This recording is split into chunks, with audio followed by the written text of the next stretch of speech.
mengikuti segala perintah Allah Azza wa Jalla dan menjauhi segala larangan Allah, entah itu dalam keadaan sepi ataupun di keadaan ramai. Kita banyak temannya itu juga kita menjauhi larangan Allah. Kita berada di tempat sendiri itu kita juga menjauhi larangan Allah.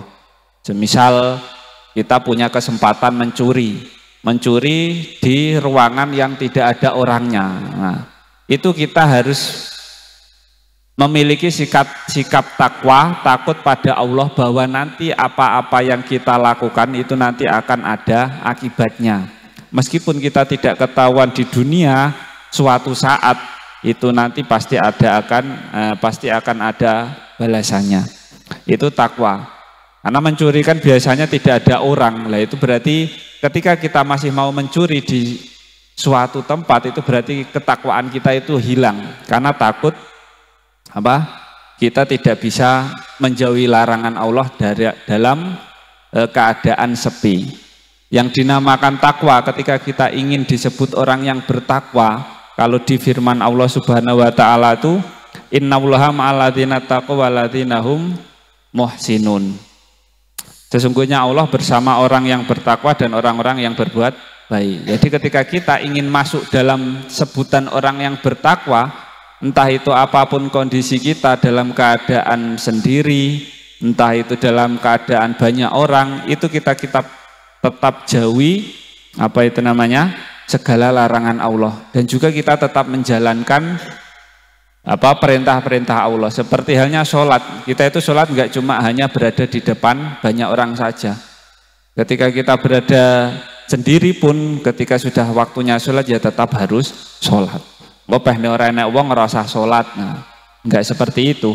Berarti ketika ingin kita bertakwa, segala hal perintah Allah kita lakukan, entah itu kita sendiri ataupun berada dalam sekitar orang banyak. Dan juga tentang menjauhi larangan pun juga seperti itu. Nah, itu tentang takwa ya. Bisa ulangi, takwa itu adalah menjalankan segala perintah Allah dan menjauhi segala larangan Allah, entah itu dalam keadaan sepi ataupun banyak orang. Itu tentang takwa. Wala tatimu illa bitakholi angkuli radilatin wa tahali bikulli fadilatin. Takwa itu tidak bisa sempurna kecuali dengan caranya itu salah satunya kita menjauhi segala hal-hal yang buruk. Kita jangan sering membuli temannya, jangan sering menganiaya, jangan sering mencuri dan yang lain sebagainya. Dan juga takwa itu tidak bisa sempurna kecuali kita itu dengan memperbaiki diri. Zaman karo gurune sing sumeh, karo orang tuane yang baik, sing manut dan yang lain sebagainya.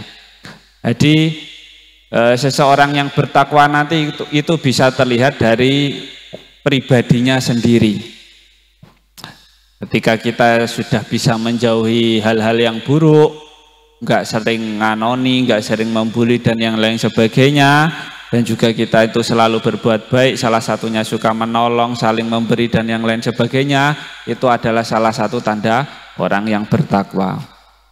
Bahya at-tariqul ladzi man salakahu tada. Takwa itu juga merupakan jalan bagi orang yang ingin mendapatkan petunjuk.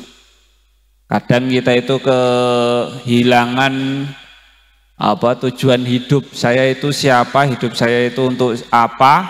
Apa cuma untuk mencari uang saja? Terus mati, habis, hilang cuma gitu aja? Apa untuk mencari ketenaran yang semuanya itu pasti akan hilang binasa? Kan enggak? Namanya dunia itu semuanya sifatnya itu pasti akan hilang. Taman mencintai seseorang, arep cinta karo bojone kaya apa, pada akhirnya akan berpisah, meninggal ataupun dengan cara yang lain. Taman menyukai harta, pada akhirnya habis, hilang dan lenyap.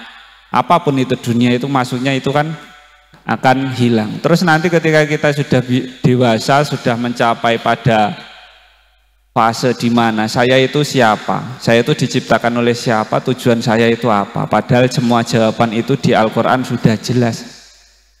Manusia itu ya tujuannya untuk beribadah pada penciptanya, itu sudah jelas. Adanya langit bumi adanya matahari semuanya berputar itu sudah ada yang jelas yang mengaturnya. Jadi kenapa harus bingung kan gitu. Nah, orang yang bertakwa, kita kembali lagi ke Taisirul Kholaknya, hiya at-tariqul ladzi man salakahu tada. Takwa itu merupakan jalan bagi orang yang bertakwa, ingin mendapatkan petunjuk. Ketika kita kebingungan, tujuan kita itu apa? Uripku kok mek ngene-ngene tok. Apa ya wis semisal saya sekolah tinggi, dah lulus S1, 2, 3 sampai lain sebagainya, terus mau apa lagi? Menikah. Itu pasti akan bosan. 2 hari setelah menikah saman seneng, pol-pole 2 bulan 3 bulan jenuh lagi, bosan lagi, cari yang lagi, gitu aja. Nggak ada yang bisa memuaskan pada hati kita semua. Jadi salah satunya yo tetap kembali pada Allah Subhanahu Wa Taala, pada Allah Subhanahu Wa Taala. Jadi bertakwa, takwa lagi, kembali lagi nanti ke asalnya, jauhi larangannya dan lakukan perintahnya. Itu aja, sampai mati itu yang kita pakai, itu yaitu wal urwatul wuthqallati manistamsaka biha naja. Dan juga takwa itu bisa menjadi tali yang kokoh bagi orang yang cecekelan atau berpegangan padanya. Ketika kita pengen yang namanya keberuntungan, bahasanya di sini anaja ya, keberuntungan yang tak ada bosannya, yang tak ada habisnya, maksudnya ning surga kan gitu. Kita di dunia punya uang pasti akan habis, hilang dan membosankan.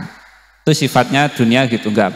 Tapi ketika kita ingin keberuntungan yang sebenarnya di akhirat kan gitu, kita itu ya selalu berpegangan yang namanya takwa. Takwa tadi apa ya, kembali lagi, jauhi larangannya, lakukan perintahnya. Itu selalu itu yang kita pakai. Apapun buh nanti kita dapatnya apa, semisal saman wis sholat tenanan, wis ora tau maksiat tapi kok urip panggah penak, ya kan ngono. Kadang itu ketika orang beriman ya cobaannya ya seperti itu. Sholat ya wis kerep, ndak tahu gang, terus ora tahu nganoni kancane, tapi kok hidup panggah susah-susah wae. Nah itu memang disimpan sama Allah. Jadi suatu saat itu nanti pasti akan ada balasannya dan lebih berlipat lagi, apalagi nanti ketika di akhirat. Ya udah, tugas kita itu sebenarnya itu cuma tunduk pada Sang Pencipta, ya, tunduk pada Allah Subhanahu Wa Taala. Apapun nasib kita ya serahkan pada Allah Subhanahu Wa Taala. Wa asbabuha kasiratun minha. Nah, sebabnya takwa, yang bisa menyebabkan kita takwa itu apa? Ayulahidul, yang pertama, salah satunya di sini dijelaskan cuma 3 saja, tapi sebenarnya banyak. Kalau di Taisirul Kholaknya cuma dijelaskan 3 saja. Ayulahidul insanu annahu abdun dalilun wa anna rabbahu qawiyyun azizun. Yang pertama adalah kita itu sadar bahwasanya manusia itu sebenarnya adalah hamba yang rendah, yang enggak ada apa-apanya. Ya jelas rendah dan juga menjijikkan kan sebenarnya kita itu cuma, kalau di Al-Quran itu bahasanya apa? Sulalatun min ma'in mahin, sel-sel dari air yang hina. Kita itu asalnya yaitu seperti cairan yang tidak bisa apa-apa. Terus diciptakan oleh Allah, punya tangan, punya akal, punya mata, bisa melihat, bisa memegang dan yang lain sebagainya. Kan gitu. Wa anna rabbahu qawiyyun azizun. Ketika kita sudah sadar bahwa kita itu sebenarnya cuma orang rendah, yang manusia rendah yang tidak punya apa-apa. Tetapi kita punya Tuhan yang maha kuat, yang bisa membuat kita bisa berpikir, bisa bekerja, bisa yang lainnya. Yang membuat kita seperti itu kan yang Allah Subhanahu Wa Taala. Ketika kita sudah sadar hal yang seperti itu nanti insya Allah yang pertama kita menjadi lebih takwa. Dulu saya bayi semisal nggak bisa apa-apa, bisanya cuma nangis, nggak bisa jalan, nggak bisa duduk, nggak bisa apa-apa. Tapi kenapa sekarang bisa melompat, bisa melihat, bisa yang lain sebagainya? Siapa yang menciptakan, yang bisa mengatur semuanya itu? Sudah jelas Allah Subhanahu Wa Taala. Semisal sampai kelahiran tahun 2000 itu sampai mungkin masih dari sel yang berbentuk air mani yang tidak bisa apa-apa, tidak bisa berpikir. Terus setelah tahun 2000 sampean lahir sampai sekarang bisa berpikir, wajahku bisa sama kenal temannya. Itu siapa yang membuat? Nah, itu Allah Subhanahu Wa Taala.